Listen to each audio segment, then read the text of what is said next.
মাত্র 2 মিনিটের মধ্যে আমরা সুন্দর একটি দৃশ্য এঁকে দেখাবো। দেখুন, এজন্য আমরা ত্রিভুজ ব্যবহার করছি। জ্যামিতির ত্রিভুজ ব্যবহার করে সোনামণিদেরকে দৃশ্যটি আঁকা আমরা সহজ করে দিচ্ছি। দেখুন, এভাবে ত্রিভুজ দিয়ে 3টা পাহাড় আঁকলাম। এরপর দেখুন, চাঁদা দিয়ে আমরা একটি সূর্য আঁকলাম। পাহাড়ের মাঝে সূর্যটা সুন্দর দেখা যাচ্ছে। এরপর কি করব, আমরা পেন্সিল দিয়ে দেখুন একটা ছোট একটা বড়, একটা ছোট একটা বড়, এভাবে করে সূর্যরশ্মি আঁকবো। সূর্যরশ্মি আঁকা অনেক সহজ এবং সুন্দর দেখায়। এরপর নিচে দেখুন একটা সোজা দাগ দিতে হবে। এই দাগটা প্রয়োজনে আপনারা স্কেল দিয়েও দিতে পারেন।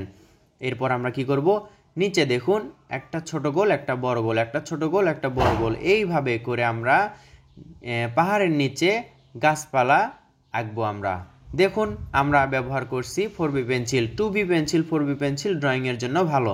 সোজা দাগ দিয়ে একটু ভাঁজ করে আরেকটা সোজা দাগ দিলেই এখানে একটা নদীর পার হয়ে গেল।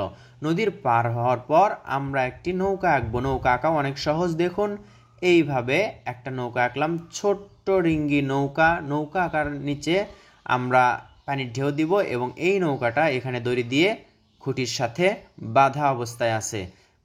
দৃশ্য বা সিনারিটা ড্রয়িং করা প্রায় শেষ। দেখুন, এখন সোজা একটা দাগ দিলাম, এরপর আরেকটা বড় দাগ দিলাম।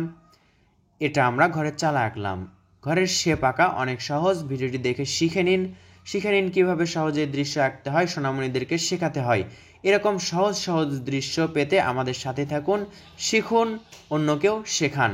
ঘর আঁকলাম, এখন এখানে আমরা একটু ঘাস আঁকবো। দেখুন, সব মিলিয়ে দৃশ্যটা ছোট্ট বাচ্চাদের জন্য অনেক সুন্দর এবং সহজ হলো। কেমন লাগলো কমেন্ট করে জানাবেন। নিয়মিত ভিডিও পেতে আমাদের সাথেই থাকবেন। দেখা হবে ইনশাআল্লাহ নতুন ভিডিওতে। আসসালামু আলাইকুম।